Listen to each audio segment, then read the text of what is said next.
We're creeping into the business end of the season, and games don't come tastier than second versus third with a chance to go top on the line. Hello, and a very warm welcome to Under the Abbey Stand. It's a big game preview pod. I'm Jordan Warland, and joining me is the only panellist who can lead on such a big game. It's Tom Walker. Hello, Tom. Good to see you, mate. Yeah, only one man for the job. But it was almost like the bat signal had been put out. Second against third, big picture of my face illuminated into the London skyline. You need your big game players for big games, Tom. That's what it is. Where are they? Yeah. Time for heroes and all that. Yeah. Yeah, big time. Looking forward to it. Happy Friday. Thanks for joining us at 5 a.m. About to start the weekend and all that. Yeah, that's fine. Off to work in a moment to finish off the week on a Friday. I love this. I love this. It's become such a big thing. Everyone knows it's Thursday. But we play along with it. Yeah. Big congratulations. You did your half marathon around Naples last weekend. Good job. Good time. Well done, my friend. Yeah, I did round the notoriously quiet streets of Naples. Yeah, good fun. Good prep for the main event. Obviously next Sunday, which me, Caspel, and Swindle will be bang at. And links in the descriptions and all that. If you want to not chuck us some cash, chuck the foundation some cash. Not only are there links in description, but at the end of this pod, we have a conversation with a representative for the foundation who's going to tell us all the good things that your money will help go towards. So make it all worthwhile. But yeah, no, well done for the Naples half. I really enjoyed your message the other day where you said food was great, but doesn't beat a skepasti. Did I send that? I might have imagined that. Yeah. I mean, look, I appreciate our sponsors as much as anybody, as much as the next man. And I certainly appreciate skepasti as much as anybody.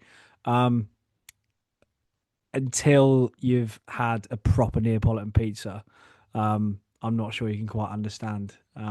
Yeah, really, really good, man. No. Ignore that. Go to the Old Spring, number 1 Ferry Path. Lots of UTAS Cambridge United deals for you this season as our sponsors, including Matchday Meal Deal with the world famous capacity. Saturday happy hour. Tom, fancy a little Saturday happy hour this Saturday, 6 till 7? Yeah, I really do. But because of the early kickoff, that is a real danger, isn't it? Because so the game's gonna be finished by probably about 2:30. Means you could a little half-hour walk there, maybe along the river. Yeah, slow you down a bit. Yeah. Take a leisurely stroll. Call it 45 minutes. You can be in the pub well before 3:30. Couple of hours, and then happy hour hits. That's quite the recipe for not very good prep for a half marathon, I suppose. But yeah, why not? I'm looking forward to it. I'll definitely be there at some point, I imagine, and then the week after as well. But yeah, what a deal that is. What a deal. Not only that, 10% off at any time with CUFC season ticket. So many deals. Good stuff. Is it result dependent on Saturday, or are you happy to have a pint regardless of how we get on? 'Cause big game. It's a big game. I don't think there's a result where a pint would not make it better. Good stuff. which actually sounds quite problematic. But what I mean by that is, if we lose, you probably want to take the edge off. If we win, you'll be happy. And if it's a draw, have some more. God, that was good. Great, all right. Back. Stop with the poetry. Great stuff. Obviously, you were out in Naples, but you were thinking of Newport the whole time. Excellent result, wasn't it? Good performance. Made the most of the Bromley slip up. You happy about last weekend? Yeah. Very happy. I mean, I was definitely across it. I mean, it's funny really because in the last few weeks we've obviously talked. A lot of conversation sort of more generally about like how much you're looking at other teams' results, how much you focus on ourselves, title race, running, all that sort of chat. And my response has always kind of been like, well, I'm not really too worried about other teams because of how well we're doing. And really it's just our fixtures that you want to take a look at, and that'll take care of the rest of everything else. Fast forward to last Saturday, wandering around the ancient ruins of Pompeii, glorious sunshine all day. And I found myself refreshing the Swindon Crew score quite aggressively. Looking, that's a nice painting. That's a nice fresco, as they're called out there. Look at that crew just gone tuning up. Brilliant stuff. What would Ian Holloway think of this? Yeah. Yeah, do it. But yeah, I think yeah, like it was good, and look, I'm not gonna comment on the performance at all because evidently it wasn't one that I was watching, but in terms of everything that I've heard and everything I've discussed with obviously the guys who were there and people who did watch the game, um, it kind of played out in much similar fashion to something like Oldham, for example, where basically then quality just showed, which is obviously good. Big players stepping up in big moments again, which is obviously really positive. Um, and in terms of what was done for the table and obviously our outlook is just really good. I think more than anything, I'm glad that we were just able to, you know, basically confirm what we've thought all along, that Harrogate was just a bit of a blip. And Caspar mentioned it a couple of times on the review show, but obviously there's a long way of the season to go yet, but we're not that far away from that becoming not the funniest result in our history, but certainly at least the second compared to the last time that we played Harrogate. But yeah, Saturday all went well. The perfect day, I'd say. Bromley have drawn 4 of their last 6 games, Tom. Slugs, Can I draw you on a comment there, or you're back to ignoring others around us and focusing on us only? Nah, forget it. Forget all of it. I'm fully on board. It's a running. Let's look at everything. Like we have to be looking at the title. We have to be. And I realise that we ourselves have a very difficult run in. I've not compared it yet to the other teams, but we play a lot of the teams who are obviously literally around us: Bromley, Swindon, Notts, MK, etc., etc. So there is potential for it to hit a bit of a wall and fall off the rails somewhat. But I think we're good enough that won't happen. Not completely anyway. But yeah, I think look, we're 2 points behind a team who are slowing down a little bit. Obviously, they're still good. Like they're still very good, and still, particularly at home, still very productive. But yeah, I mean, I think you'd be mad to say that we should be looking across our shoulder or over our shoulder rather than upwards because that title's there to be won. We didn't quite do it last time, but I think we should be aiming to do it this time. I think given that there's 13 games left, everyone at this point still has relatively difficult fixtures. It's just I don't know the final sort of 3, 4, 5 games who's got the tricky ones. I think Bromley have got a bit of a tough one, but we'll get They've to got to that. play us. Yeah, absolutely. That overshadows everything, surely. Yeah, but we'll get to that closer to the time. We've got to talk about Saturday, mate. A big game. Probably, how are you feeling? How are you feeling about Saturday? How are the nerves? Yeah, I'm looking forward to it. Like we were chatting just before recording. I think it's absolutely right that we sell this one, if that's the right word. If we sell this one as as a big game, as a real kind of marquee fixture, I suppose. So I think that's what it is. It's second against third. MK got the biggest budget in the league. Maybe not in terms of stature and history of football club because we've done the conversation with MK time and time and time again, but certainly in terms of where they've been in recent years. They played the Championship recently, they played League One recently. They've got a squad of players and a manager available to them that would not look out of place at the level above. It's a really big test, probably the biggest we've had maybe since the last time we played MK. And you do feel like if there's a result, it could be a real statement to the rest of the division. Sorry, in terms of a result one way or the other. Obviously, you hope that goes our way. In terms of the gravity of the game and just how big it is, it's certainly the biggest one that we've had for years. And I was going to ask you that, like, what do you think how does this rate in terms of big games over the past years? And you can throw cup runs into that and whatnot, but yeah, it feels pretty massive. I'll be going back to the Great Escape year, I think. Because like last year, last season rather, the season was so evidently done so quickly. Yeah. Not even just in hindsight. I think even at the time, we're getting relegated in about September, maybe October, if I'm being kind. That there weren't any games of this magnitude really, because it was all just kind of trivial, I suppose. By the end, the season before that, maybe a little bit, but obviously I think events off the pitch took over, really, particularly the second half of the season with Harris leaving and Monk coming in and whatnot, and it felt like we just sort of crawled to the end of the season from relative comfort. So again, probably no games of that sort of magnitude, whereas the end of the season before that, which is obviously the Great Escape, I mean, you could probably reel off 3 or 4 or 5 games of similar significance that we obviously got through. Think of like Posh at home in the derby that we won 2-0. Obviously, the last day of the season against Forest Green, where we had a job to do and did it brilliantly. Accrington away, etc., etc. So it's been a few years. It's been a Uh, few years since we had a game like this. But what I would go on to say is that in terms of a game of this magnitude at the top end of the table, I think you'd be going back probably about a decade since the last time we had one in front of fans that was this big. Because obviously the lockdown year we weren't there. The conference year, you're probably looking at that Luton game, I suppose, at the Abbey, which again felt kind of title defining, but even then, like they were like 10, 11 points ahead. So it's been a while since the Abbey has seen, and the spectators at the Abbey have seen a game of this size. yeah, over a decade, isn't it? Um, yeah, the Great Escape year is a good comparison. I was thinking it's maybe kind of reminiscent of sort of one of the earlier games from the start of that crazy run of results. So yeah, maybe like the Borough at home game or the Action game. And the exciting thing is, and hopefully it still remains exciting, and the results that we get on Saturday in the next few games mean that it stays exciting, is that actually this is just the first of what, four games where we're going to have this kind of feeling, four preview pods where we're going to have this discussion. And I guess I guess it sort of tempers my excitement a tiny little bit. Well, not excitement, but maybe my fear a little bit, in that it's a big game and I'm excited for it. If it doesn't go to plan or it doesn't go well, I would naturally be disappointed. But I look at like what Notts County at home on the 11th of April. I feel like that's maybe like a tier above, that, hopefully we get to that game and we're in a position where you leave at full time saying, if we've won that, like that's really, really massive. But not to downplay Saturday, because it is still huge. And, like I said in the intro, we could even go top for a short period of time, which is incredible. And yeah, second versus third. This is the kind of matchup, the kind of magnitude that you want. How surprised are you that we're sat here talking about this kind of matchup? Obviously of all of those on the pod, you were the most confident pre-season, but even then you weren't sort of saying, yeah, title race. So yeah, like how surprised, and yeah, how surprised are you that we're having this conversation?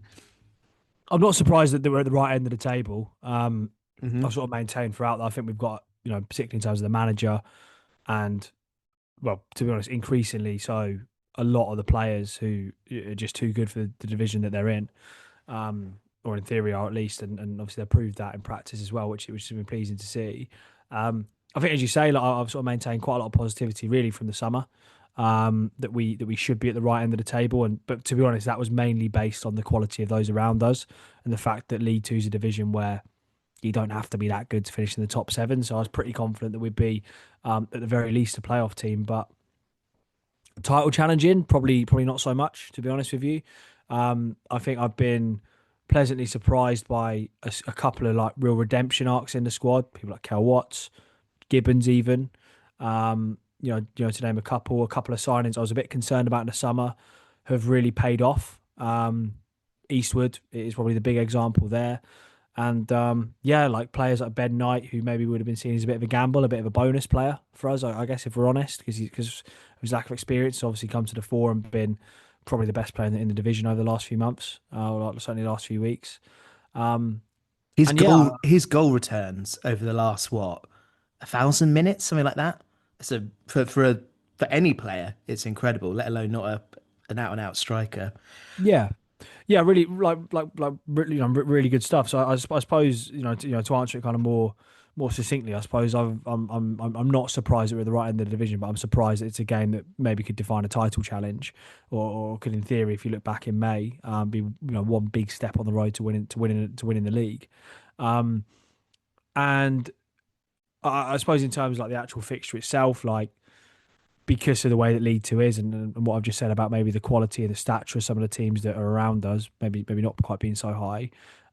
You would always have looked at MK at home in March in February rather, and gone, that's got potential to be a really big game, because Mhm. they're just like from the outset they were the title favourites. They've obviously got the biggest budget and all that sort of stuff, so naturally it's the biggest test.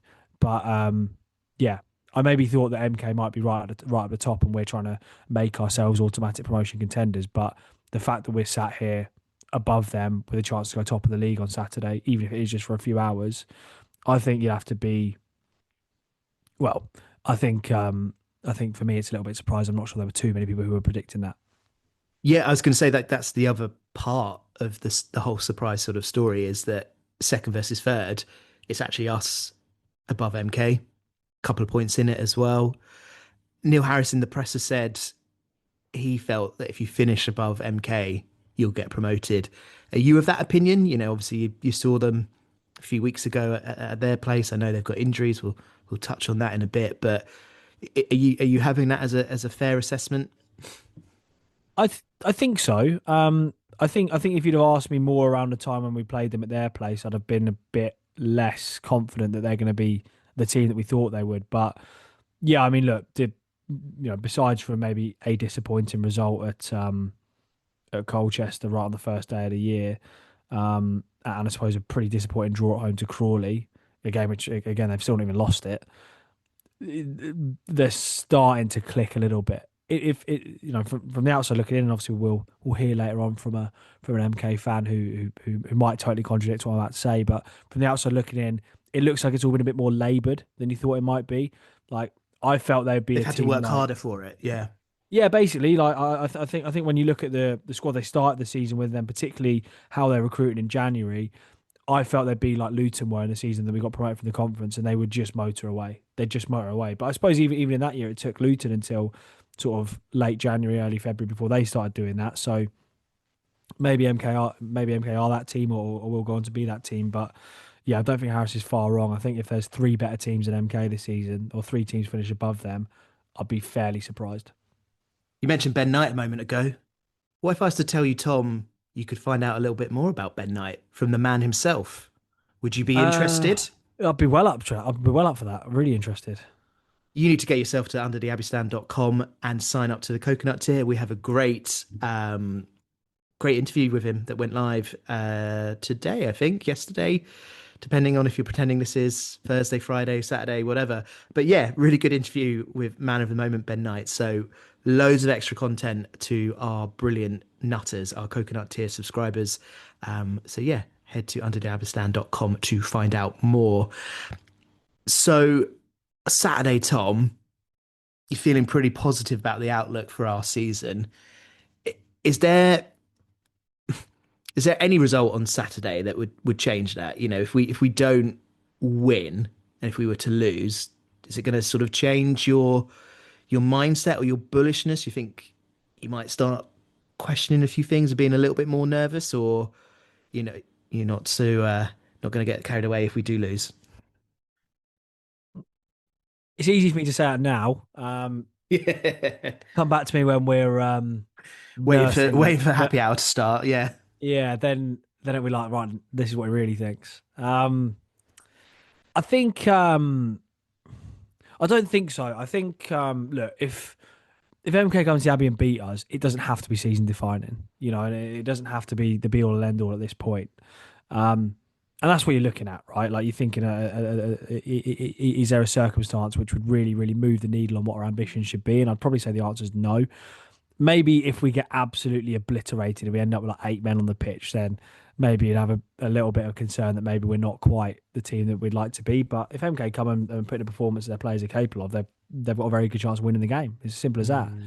Um, so in that sense, I suppose it can only be good. It can you can only be positively surprised or pleased with what happens. Um, but I feel like we've really kind of asserted ourselves in the last few months as being the team that should be able to stand up to this sort of challenge. So there would definitely be a tinge of disappointment if we just don't look like, I suppose, a bit like we did in the Colchester game, where we just don't look like we've quite got enough control of it, and we look like we're maybe slightly something more of an underdog rather than the team that we've looked like since October for the most part. That'd be a little bit disappointing, but if we come out of the game with a point, I'm not going to be unhappy. To be honest, I don't think. But yeah, I mean, it's just such a big test. Yeah, it really is, and I'm just thinking about sort of other games so far this season where we've played teams that either were above us or we thought would be in the promotion picture, and how some of those games have maybe not, I don't know, necessarily lived up to that magnitude in the longevity. So I'm thinking of, games like Barnet, when it's that Barnet game, they were in really good form. We thought, oh, this is going to be a real test. Barnet, for whatever reason, haven't really clicked. Walsall, at home, terrific win, great goals, beautiful overhead kick. But since that game, they've dropped off. Chesterfield, not to undermine any of the results we've got here, we've deserved them. But I don't know, in sort of the longevity, those teams haven't sort of maybe necessarily kicked on or stayed as prominent as I think MK and Notts County will. So I'm really intrigued to see how those games pan out and what kind of result we get. And it feels, obvious to say it, but a real statement if we win that game on Saturday.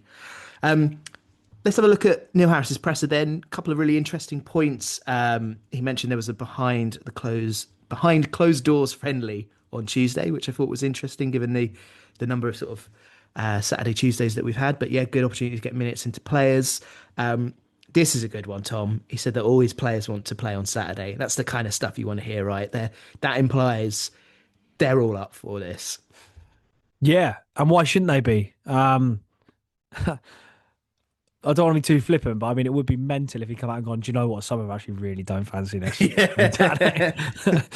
some of them actually expressed. Ben Knight's got a bit of a limp on him. I don't know. Maybe he might be faking it. Yeah. Some of them actually expressed real reservations about the possibility of playing on Saturday, to be honest. But it must be great for those players, like Kel Watts here last year, James Brophy here for however many years, to have the seasons like last year and the one before where it's tough. It must be tough being a player, getting beat most weeks, if not every week, being down the bottom. It must be such a different feeling to like go into work and be really buzzed for life because you're at the top. Gibbo did a press conference yesterday as well. He talked about it. It's the kind of stuff that players relish, and it's not a feeling I have myself, Tom.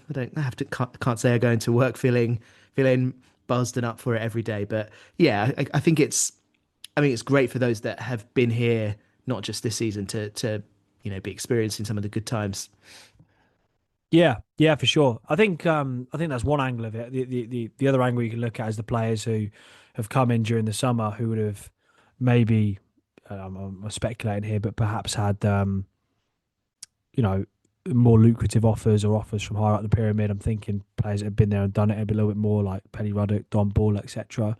You can even shut Ben Knight in there, someone who maybe might not have had all the offers on the table, but has played at a really high level and has played in systems and in structures that are worlds apart from us.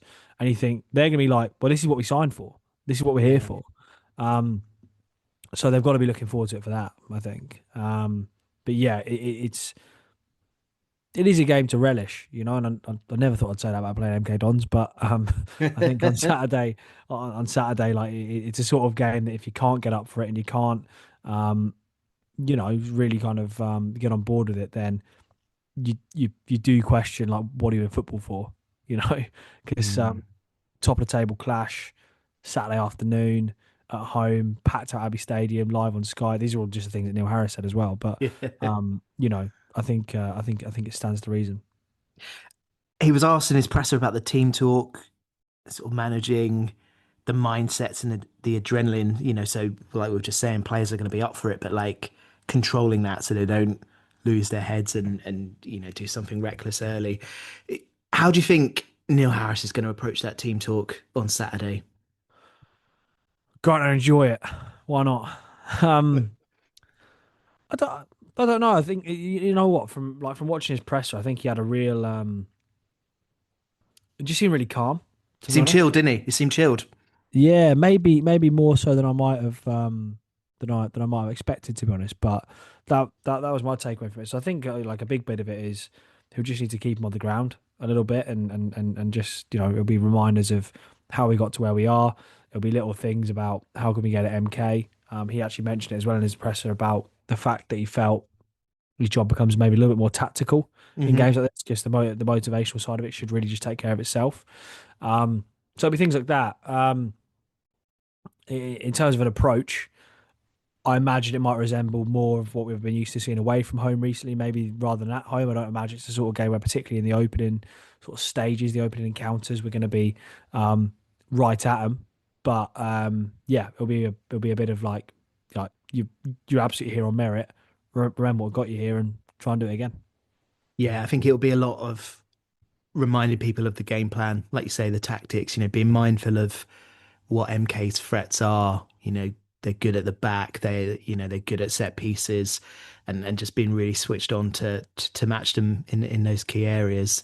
Um, One of the other things that was sort of talked about in the presser, and I think you and I have had this conversation on past pods, but it's worth talking about still, and that is just the home record, the absolutely tremendous home record that we have, and how it's just going to be put to the test over the next few weeks, over the remainder of the season. Not just on Saturday against MK, but Swindon, Grimsby, Notts County, all still to come to the Abbey. So, yeah, how significant could it be that we've got those games at home? Is it 7 of the last 6 are at home, so it's sort of stacked in our favours in terms of home comforts. Like how big an item could that be for you? Yeah, it could be massive. I suppose the caveat to that is that we've actually also been as good away from home recently as we have at home. So, uh, maybe we'll just win all our games. Who knows? Maybe we'll have to see how that goes. Um, I think what's bigger than that for me is that we are going to see 2 really key players coming back into the squad soon in Adam Mayer and Kylian Kouassi. And I think if you look at the way that we've played and then obviously the squad that we've got available to us, when those 2 come back in, I don't really care where the games are played. To be honest, I think we're good enough, and we're good enough to go and beat anyone with that set of players available to us if we continue in the way that we have. But yeah, look, there's something about being at home, isn't there? There's something about there being like all 4 sides of the stadium, or 3.5 sides of the stadium, I suppose, being at it and being up for it. And as you said, the record's been phenomenal. I suppose up until recently, it's really what we built this promotion challenge on. Particularly earlier in the season when maybe things were going by the wayside away from home a little bit. Like, this is what's really got us through. So look, it's pretty simple to say, but I think if we win our home games, we get promoted. Simple as that. Absolutely, I'd agree. I think the home form could very much put it in our hands. I feel. You mentioned Adam Mayer and Kouassi there.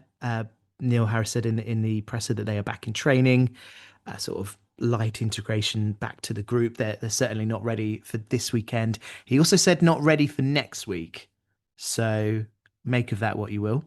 Michael Morrison's back in full training. Won't be part of the squad on Saturday, he confirmed, but that's a good piece of news, I guess, Tom, going into the run in. And speaking of centre backs, news since the last pod came out, Ibsen Rossi's gone out on loan, off to Shelbourne out in Dublin. What are your thoughts on that loan move, Tom? Um, with the greatest respect, I think just a shrug of the shoulders, I think is probably needed there. I don't think it really matters too much. He wasn't going to get many minutes, not with Raggett coming in. So all the best to him. Hope he can find himself a new club for the season after. Well, that's exactly what it is, right? It's a chance to get fit, put yourself in a shop window, find a contract somewhere. Um, yeah, it's just not worked out for him here, has it? I Didn't mean, keep me up at he's night, Jord. I'll be honest with you, mate. Didn't diminish my enjoyment of the Neapolitan pizzerias. And I mentioned football in Dublin, and you thought I was going to go with Wes being in the Mead family stand on Saturday, didn't you? That's where is you that thought where this he was is? going. He is Is that indeed, where he's going mate. to be? The legends that did so well over in Germany a few weeks ago are guests of honor for the game. It's going to be a trophy parade, Tom. Is that Trophy. enough? They finished second, didn't they? Ah, you get a trophy coming second, mate. Oh dear. Wes got a player of the tournament trophy. Shock. Yeah, but Um, like if you're is telling that me he's not walking around with that trophy 24/7, showing everyone, I'm not believing you. his name would have been engraved on that well before that trophy that tournament was even organised, I imagine. Is that enough to keep you out of the fan zone at half time, Tom? Don't know. Mate, the thing is, I'm not really worried about the half time bit. It's more the sort of 38 to 45 minute mark that's proven problematic this season. And let's be fair, the season's gone by as well. Maybe not. Do you know what? When the lockdown legends were back, so not lockdown legends. Do you mean that was a bit of a slip? It was I mean the the 13 conference 14 the team conference team, yeah. when they were there on a cold Friday night against Accrington at home after I mean we'd done a day of it before that. That was enough to keep me out of there. So maybe this should be as well. Just get Kwesi back. That's the answer. Right. We've That's always spoken. the answer. That's always the answer. We've spoken about Milton Keynes. We will preview the game in a little bit more detail in a moment. But before then, I think it feels right to pass over to Julian for our fan interview. Right then, delighted to be joined by Liam from the MK1 podcast. How are you, mate? Yeah, well, thank you, mate. How are you? All good? Very good. You excited for Saturday? Big one. Yeah, massive. I mean, Monday night helped. Obviously, you're taking care of business against Warsaw, which was potential banana skin despite their form. But despite I think a depleted front line, we took care of business. So yeah, we set this one up quite nicely. We have, haven't we? Just before we get into the details of it, I want you to try to settle not a debate, because actually we sort of agreed in the end on our own pod, but is this the run-in now? When does the run-in start, if not? Yeah, I think so. I mean, maybe Monday night for us, obviously, because we played well at the time they were a playoff team. Now they're looking at ropey on against Warsaw. But yeah, I think so. Like, we've got some big games coming up. Obviously, we've got a lot of the top half still to play away from home, especially. So we've got I don't know, it depends how you look at it, but I think it's a fairly tough run in. And yeah, no tougher than on Saturday against you boys for sure. Yeah, absolutely. I actually watched that game on Monday. Maybe that's a good place to start. I thought you, I mean, I think let's not, this isn't a Warsaw preview, but I thought they were terrible first half, like maybe one of the worst I've seen. And I don't think Sadler's got too long in that job left. But I thought you boys did a really solid professional job. Threats all over the park. Thought your midfield was pretty impressive. How does that sort of stack up in terms of how you've been playing recently? Because you've been on a really good run, haven't you? Yeah, there's been a few disappointing results in that run. I mean, maybe we're just being a bit greedy, but the Grimsby game, for example, was one where, going 2-0 up, that I think there was a big sort of narrative from their fans that they were going to smash us, and yeah, I think any Dons fan that's watched us this season knows that that wasn't going to be the case, and I feel like we feel like we dropped 2 points there going 2-all, despite it being a good result on paper. And yeah, I think besides from that, yeah, we've played some pretty bad teams. Don't get me wrong. Like the only massive disappointing result was Crawley. Obviously, not beating them, but I think there's a lot of. It's not just a game for us, that type of one. There's a lot of obviously ex-players coming, and obviously ex-manager as well, who set up shop quite nicely, and I think their keeper had a good game as well on that Tuesday night. So yeah, I think outside of that, yeah, like considering I think the level of injuries we've got as well, which I think your Derby fans warned us about a poor worn team, and it's certainly come to light in terms of the amount of players that we've got out at the moment. But yeah, we're just making it work. We're doing what I think Bromley have been doing all season, just grinding out results, and I think that's what's going to see probably us three be the sort of three. Sorry, I said us three. I mean us two and Bromley, being those three teams that are going to be the ones that are more than likely going to finish in the top three. Obviously, there is some Notts County fans may have something to say about that, but I think overall we're the three teams in the league that have shown the most over the game so far. And yeah, these are the sort of games for me on Saturday where, yeah, we'll see if one of us wins. I think then they're the team to go and challenge Bromley for the title, and if one of us loses, then yeah, we've got to look down maybe rather than up. But yeah, I think overall, yeah, we're just grinding out wins or grinding out wins, and yeah, hopefully we get some players back in the next month or so. Yeah. I mean, I've got to say, with the amount of talent at your disposal is cry me a river a little bit, because you've got quite the squad, haven't you? But fair play, there's a proper injury list there. Something I noticed on Monday night was your set pieces, especially corners. I mean, you put them right on the keeper every single time and ended up scoring the second goal from it. Is that a tactic? Have you been really strong from that area? Is that an area that United fans should be careful of on Saturday? Yeah, it's surprising actually because going to that game, Warsaw were actually a better set piece team, like data wise. But yeah, for some reason we just were better at them. But yeah, across the season, yeah, I think we're a top six team in the league for set pieces. I think we're just very efficient with them overall. Yeah, when you got players like Liam Kelly and I imagine Dan Crowley will be starting on Saturday, those two players alone are very, very good technical players to this level, and they'll be able to put the ball in very, very dangerous areas. And combining that with our centre backs, with Ekpiteta, with Nelson, and then whether it be Offord and Sanders, three of those four are going to cause problems in the box. And I think yeah, it's fortunate that for you guys, obviously Callum Patterson won't be playing this game because yeah, he's another threat for set pieces. So yeah, no, yeah, the team is built to gain territorial advantage rather than ping it around the pitch and see where we get to.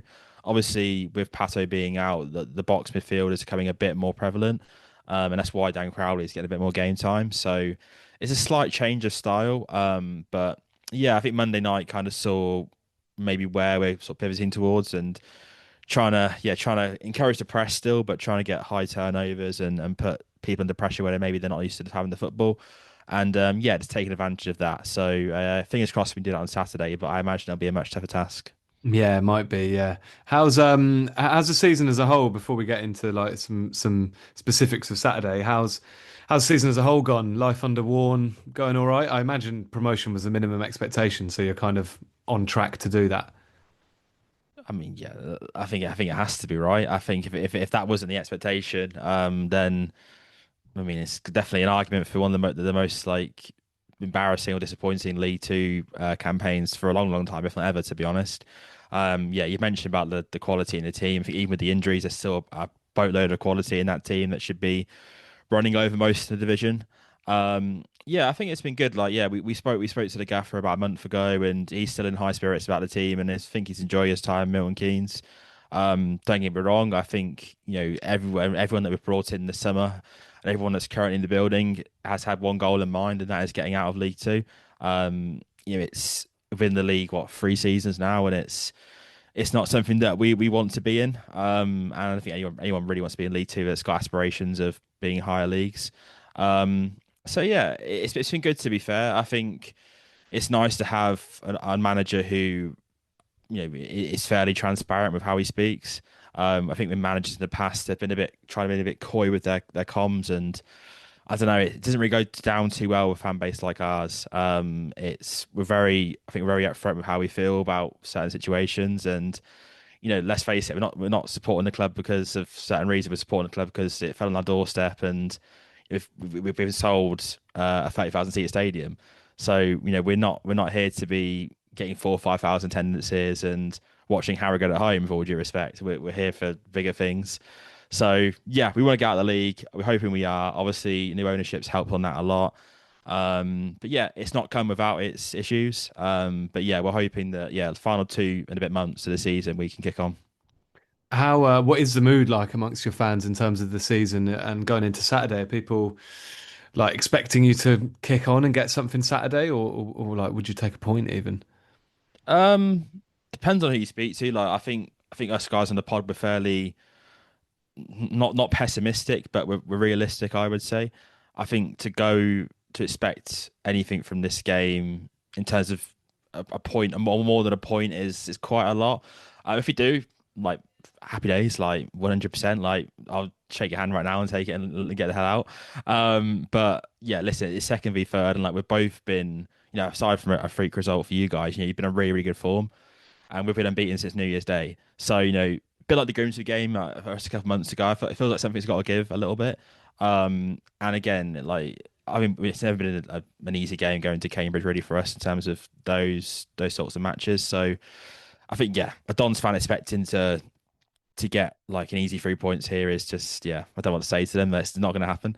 But I think overall, like, we have got the quality to get a result here, and it's whether we turn up. You mentioned the like diamond or the midfield like box earlier in terms of a setup. Is that how you expect to set up on Saturday?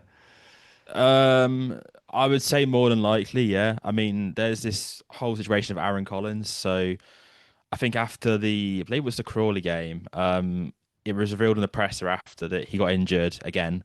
And then he would be out for up to 3 months. We're like, okay, right, he's done then. Like, season over, like, pack your bags. But then after the Warsaw game, we then hear that he might be back for the Cambridge game.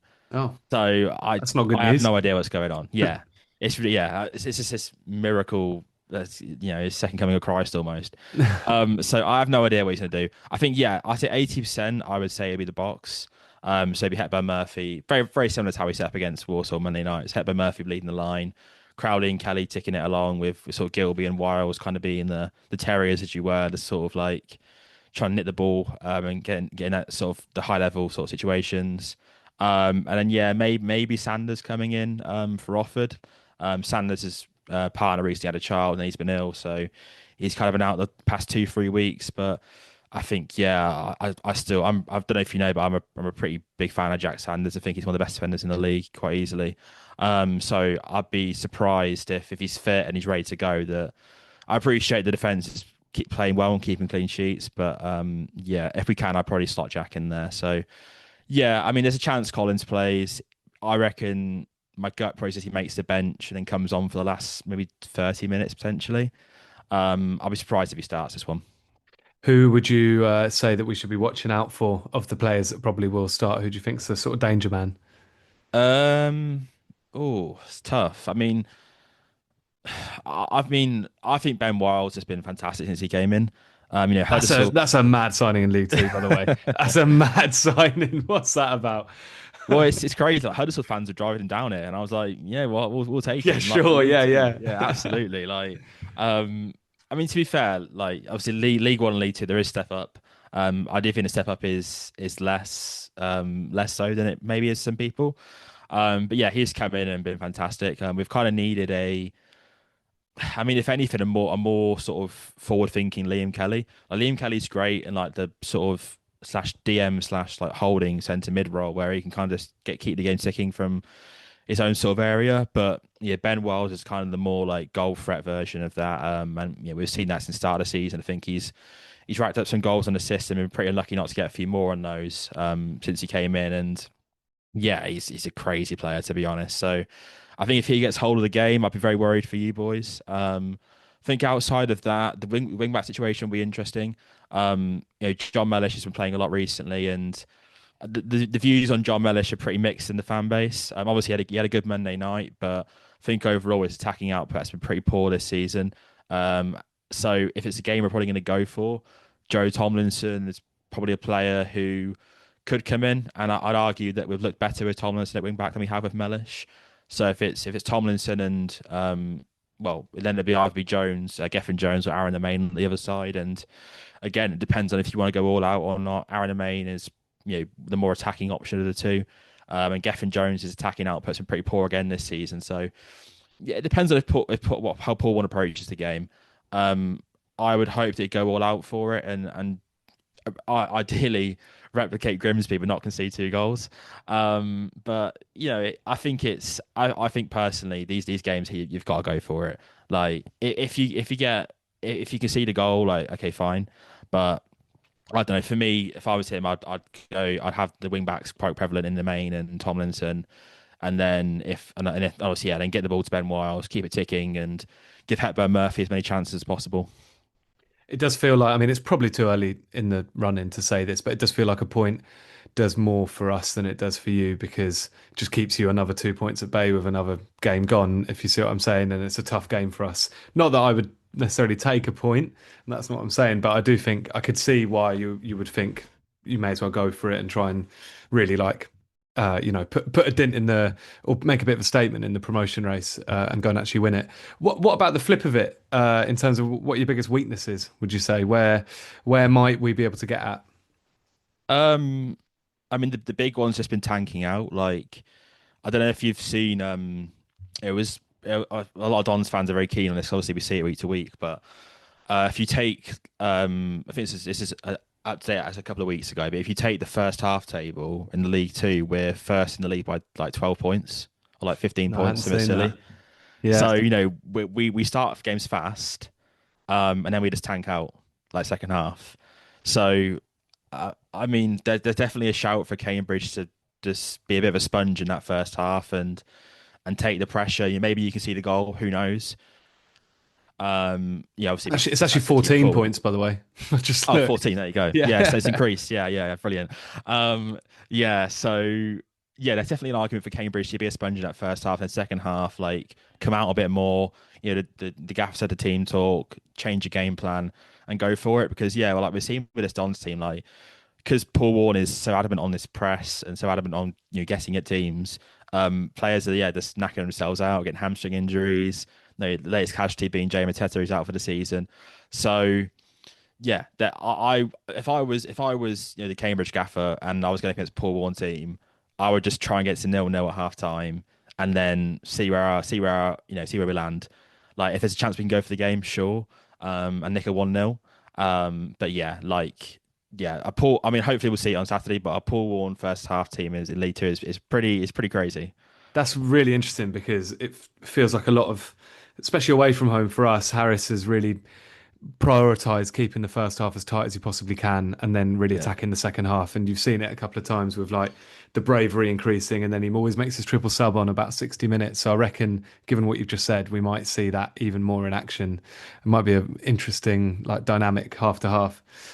What's your prediction for the game? Oh God, I'm nervous for this one actually. I feel like this could be a real turning point for both of us. I think if either side wins, as you mentioned, like it's a massive 3 points really that could see us finishing, yeah, first or even fourth potentially. So yeah, it is huge. I'm not surprised Sky moved it. Shock horror. Um, yeah, I'll sit on the fence and go draw. I think it's not a bad result for either team. I think for us. Yeah, of course. Like we both have 3 points, right? But I think if it keeps us ticking along, like for us team beating a streak, we keep going, and it's another good point for you, I'd say, at home. Um, and yeah, I think Bromley have kind of shown a few cracks recently. They can be got at, and I still think they win the league, but like they're showing that could be potentially not an option. So yeah, I think there's definitely an argument to say that 1 point is a good point here for both of us. So. That's what I'll go with. But what were you thinking? Too many spoilers. I was thinking a draw as well, to be honest. Oh, okay, all right. I had 1-1 in my predictions. That kind of just the reasons you said. I just think, however the game goes, if it's 1-1 with like 10 to go, I just get a feeling that both managers will be like, that isn't a bad point for either of us, and there's other games to target. I think the only thing for me is I'd say that the longer the game goes on, at like a level, for example, I would fancy Cambridge more than us. Yeah, well, given that those two half-time tables that I've just seen, that's maybe you're right. Well, mate, thanks very much for joining, and enjoy your trip if you're making the trip up. Yeah, no, I'll be heading up technically because I'm London based, so I'll be heading up to Cambridge. Yeah. Yeah, brilliant, nice one. Enjoy your day. And you. Thank you very much for that, Julian. Some excellent insight there. Tom, interesting stat in there about first half versus second half performances from MK Dons. Your mate there was telling Julian that based on first half scorelines, MK Dons would be top of the league, I think he was saying. Yeah, it is quite interesting that. I don't know why, but it just seems a bit of like a mad quirk of their season, I suppose. That feels like a reason to go to the fan zone early. Just right off the first half. Like the first minute. Yeah. And come back somewhere into the second half. I don't really know. I don't really know what to read into that. Maybe that partly informs my prediction that maybe our performance might look a bit more like an away game than a home game, because realistically that's what it's been. It's been getting to grips with the game for the first 45, 60 minutes and then try and exert a bit of our own impetus on the game later on. And based on those numbers, if we do that, then we probably stand a decent chance of winning the football match. If we can keep them contained in the early stages and really put it on them in the second, then yeah, maybe it will go our way. I completely agree. It plays into us being that stronger second half team, and the bench that we have, and the options that we can maybe bring into it. I also think it just sort of backs up what you were saying earlier in the pod about Milton Keynes haven't run away with this league like we thought they would. It's been a lot harder for them. It's been a lot more laboured, and that to me implies that they're struggling to maybe turn the ones into threes and see out the job, even if they've started the game well. They've not lost in the last 9 games. It's 2 form teams in League Two coming together. However, having said that, Tom, is it perhaps a good time to play them? A lot of injuries in their team at the moment to key players, and yes, the form over the last 9 games has been good, but some favourable fixtures in there, similar to ourselves, of course. So, what's your take on this one and the injuries to their squad? Are you reading too much into that, or are you of the opinion that they've got the depth to their squad that they're still going to be a really tough outfit? I think look, they're still going to be a tough outfit because they've still got some very good players in there. I want to kind of balance this with not, kind of being too flippant and sort of too carried away with our recent form, but also paying a little bit of respect to MK because they have built a decent team. But with respect, they're not exactly like they're not the Harlem Globetrotters, are they? Like they're a League Two football team who are below us in the table. So, look, the fact that they've got some players who notable players, by the way, like Patterson and like Collins, Matete, Mendes Lang, Collar, who have all performed well at this level, the level above, and the level above even that at times. That has to be a positive. Like we have to see that as an opportunity, but they will still be able to bring in some quality. Like like I mentioned in January, they recruited very well. But yeah, I mean, I guess it's one of those things, isn't it? Like, would you rather play MK now? Would you rather play him at full strength? Well, obviously, you'd rather take him now with like the top scorers out of the team and stuff. So, yeah, I think is there ever a good time to play a team with that sort of budget? Probably not. Like it's always going to be tough, but maybe we have picked the best of a bad bunch of moments, I suppose. They're very good defensively. The list of players that you've said there, a lot of them are great, attacking and forwards, but defensively they're very sound as well. Are you worried about our ability to break teams down and score goals? Do you think that might be a factor on Saturday? It's quite mad to think that you're right in what you're saying, that like they are genuinely a good defensive team. They've conceded 7 more goals than us. we're streets ahead of them defensively in terms of that. In terms of the current numbers, that is. Don't want to get clipped up when they inevitably come and plunder us 7 past us. Maybe a little bit. I think. Look, I don't want to do the same conversation, repeat myself word for word that I've done on the pods that I've been on recently. But I think the problem has been making it stick up front. Really, in the last few weeks, sounds like that sort of persisted a little bit at Newport. Certainly, it's been the case in the last couple of games that I've been present at. So yeah, I guess bluntly speaking, I do. What I would say is I do think we've got enough quality, enough individual quality in the likes of Ben Knight and Kai particularly, that we should be able to pluck something. Like we should be able to create an opening, a chance. And it's about whether or not you can take it when it comes. But I don't see it being like the famed first half against Harrogate, where we're Harrogate at home. Sorry, not Harrogate away. That was the infamous Harrogate away. But I don't see it being like one of those where we're just going to be creating chances at will, and it's like you find yourself like 2 or 3 up at half time. I don't see it being like that. I think it's going to be like you're going to have to take the moment when it comes. It's 2 teams who are difficult to break down, like you said.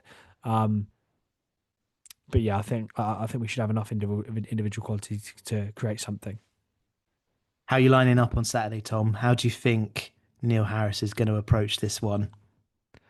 I think pretty similar to a few of the games, a few of the games recently. Really, again, I don't see the need. I don't see the sense in making wholesale changes. I'd keep the same. I'd keep the same lineup as Newport away if everyone's fit. We've not mentioned that there was no midweek game for us after having a Tuesday night game for a good few weeks in a row. Not mentioned that MK played on Monday, so obviously going to be more tired, famously. But I'd keep the lineup the same. I think I wouldn't be tempted to bring someone like Kai in and be a little bit more attackive behind Appere. I'd maybe wait for the second half of that. So yeah, I think I'd keep it the same. Would you, or would you look for any changes? Maybe not. I mean, look, the only one really would be just up top. Would I rather start with another number 9 instead of Appere? I probably wouldn't be. I'm not being too upset either way. I mean, I would like to think like it's a home game against a team that below us. Obviously, there's only one team above us, but we're playing a team that we should be able to compete with. Arguably, there's definitely an argument there that you should have your best attacking players on the pitch. You should go out and try and win that football match. Therefore, you're looking Kai, you're looking Lavery, just as a couple of names. But yeah, I can well see the logic in just trying to keep it tight for the first openings, work your way into the game, and then bring them on later on, which has worked well for us, particularly away from home. So yeah, I think I'm kind of with you. I'd keep it pretty similar. I'd maybe add a bit of a caveat that I might look to make a change up top. How's it panning out on Saturday, Tom? Score prediction time.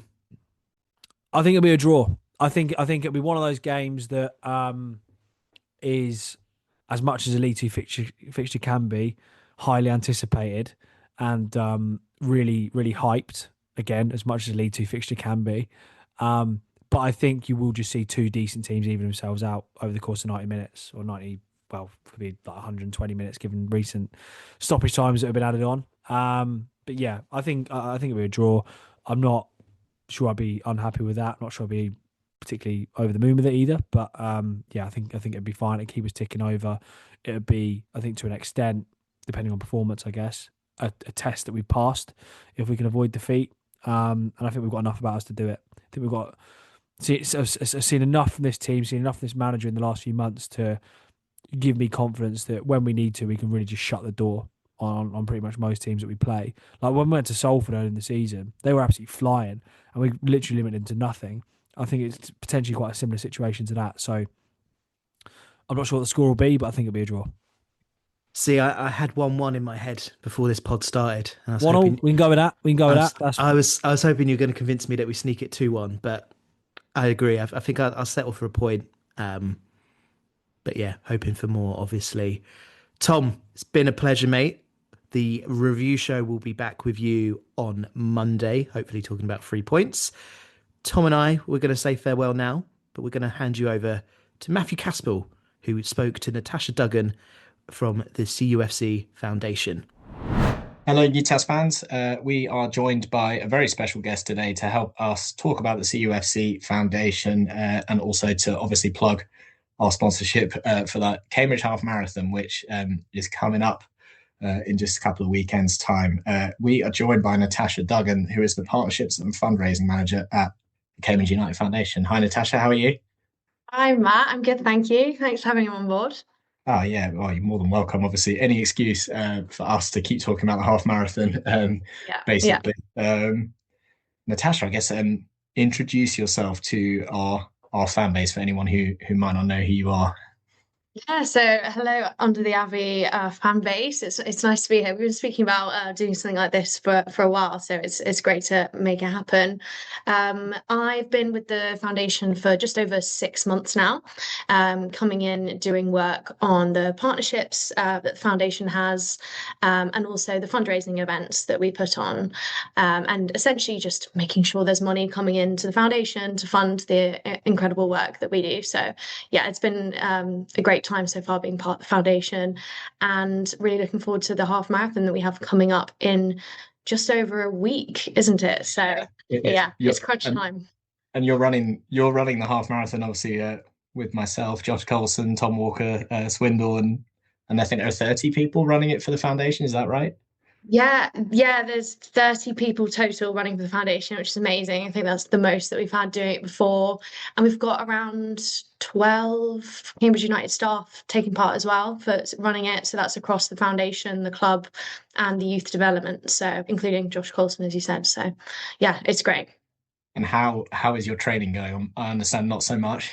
Yeah, I knew we'd have to speak about this, wouldn't we? You know what? Maybe not as well as it should be going. I can't say that I've been following any plan or anything, but I might just have to wing it on the day. What about you? How's it been going?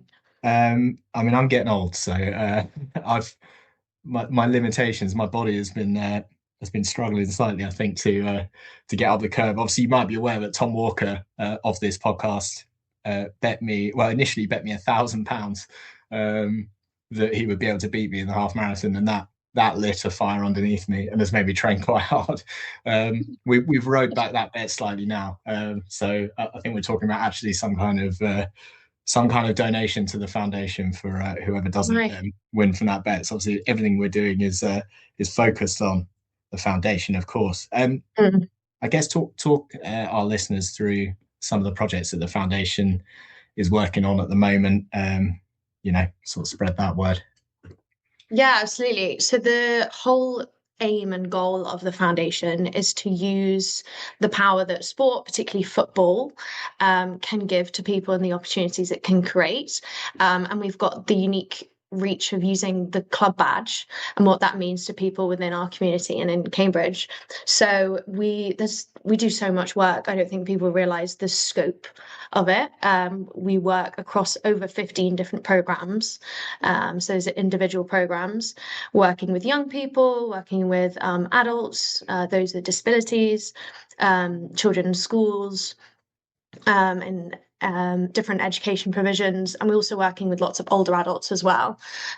So in terms of like the work we're doing with young people, it's a lot about giving them an open access to play football and learn more about football, but it's also doing education interventions like learning about their mental health, and also there's something that we run called Pledge United, which is essentially like teaching young boys about gender-based violence and misogyny. So yeah, we're able to use this like a unique reach that sport and the club give to essentially better opportunities and better people's understanding about the world. And then with older adults, it's a lot of community work, trying to combat like social isolation.